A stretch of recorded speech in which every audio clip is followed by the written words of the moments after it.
Asal-usul Raden Ajeng Kartini. Raden Ajeng Kartini, atau yang lebih dikenal dengan era Kartini, adalah seorang tokoh penting dalam sejarah Indonesia. Ia lahir pada tanggal 21 April 1879 di kota Jepara, Jawa Tengah. Kartini adalah putri dari Raden Mas Adipati Aryo Sosroningrat, seorang patih yang diangkat menjadi Bupati Jepara segera setelah Kartini lahir. Ia adalah putri dari istri pertama Emma Ngasirah. Kartini berasal dari kalangan priai atau kelas bangsawan Jawa. Dari sisi ayahnya, silsilah Kartini dapat dilacak hingga Hamengkubuwana VI. Garis keturunan Bupati Sosroningrat bahkan dapat ditilik kembali ke istana kerajaan Majapahit.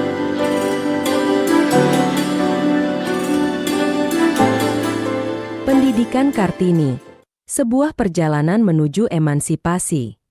Pada tahun 1885, ketika Raden Ajeng Kartini baru berusia 6 tahun, ia mulai bersekolah di Eurosce Lagere School, ELS, sebuah sekolah dasar yang setara dengan sekolah dasar, SD, di zaman sekarang. ELS adalah sekolah yang didirikan oleh pemerintah kolonial Belanda untuk anak-anak Eropa dan anak-anak pribumi dari kalangan priai atau bangsawan.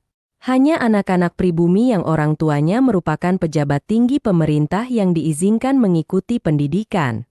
Bahasa pengantar di ELS adalah bahasa Belanda, sebuah bahasa yang saat itu menjadi bahasa resmi pemerintahan kolonial. Dengan belajar di ELS, Kartini memiliki kesempatan untuk meningkatkan kemampuan bahasa Belandanya. Kemampuan berbahasa Belanda ini nantinya menjadi salah satu kunci yang memungkinkan Kartini untuk mengakses berbagai literatur dan pemikiran dari Eropa. Namun, perjalanan pendidikan Kartini di ELS harus berakhir ketika ia berusia 12 tahun.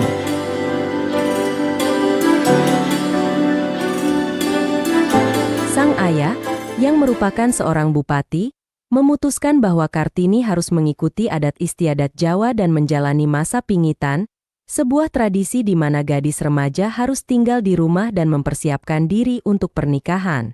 Selama masa pingitan, Kartini banyak menghabiskan waktu di rumahnya.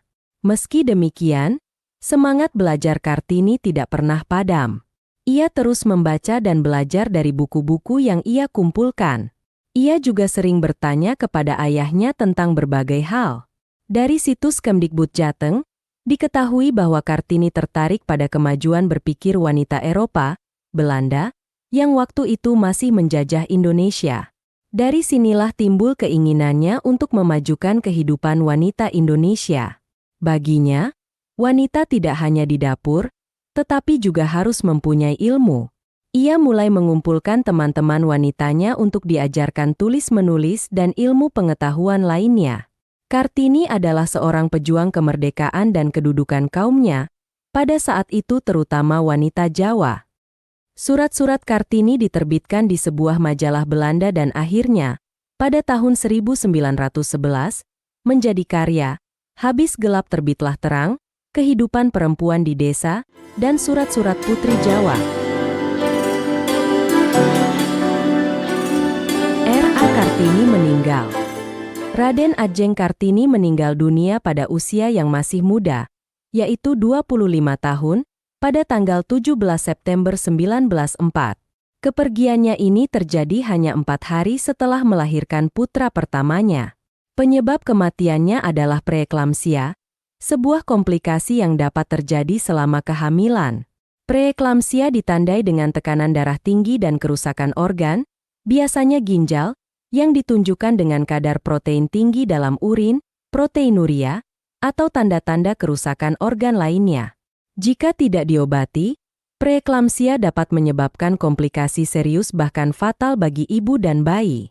Kematian Kartini mengingatkan kita bahwa kematian ibu dan bayi pasca melahirkan sudah terjadi sejak lama dan masih menjadi masalah serius hingga saat ini. Angka kematian ibu, AKI, di Indonesia masih cukup tinggi, dan preeklamsia menjadi salah satu penyebab utamanya. Kartini meninggal di pangkuan suami tercintanya, KRM Adipati Aryo Singgih Jojo Adhiningrat. Kepergiannya meninggalkan duka yang mendalam, Tetapi semangat dan perjuangannya dalam memperjuangkan hak-hak perempuan tetap hidup dan dikenang hingga saat ini. Setiap tanggal 21 April, kita merayakan Hari Kartini sebagai bentuk penghargaan dan pengingat akan perjuangan dan jasa-jasanya. Raden Ajeng Kartini dimakamkan di Desa Bulu, Kecamatan Bulu, Rembang. Makam ini terletak sekitar 17,5 km ke arah selatan kota Rembang. Makam era Kartini kini menjadi salah satu tempat wisata bersejarah di Rembang. Banyak wisatawan yang datang untuk mengenang sosok Kartini dan menghargai perjuangannya dalam memperjuangkan hak-hak perempuan, termasuk perempuan di Jawa, agar dapat mengenyam pendidikan. Demikianlah kisah asal-usul era Kartini, seorang pahlawan emansipasi wanita Indonesia. Kisah hidupnya menginspirasi banyak wanita di Indonesia untuk berjuang demi hak dan kesetaraan mereka. Semoga kisah ini dapat memberikan inspirasi bagi kita semua. Demikianlah kisah ini diceritakan dari berbagai sumber. Segala kebenaran detail kisahnya kita kembalikan kepada Tuhan Sang Pemilik Kisah Kehidupan.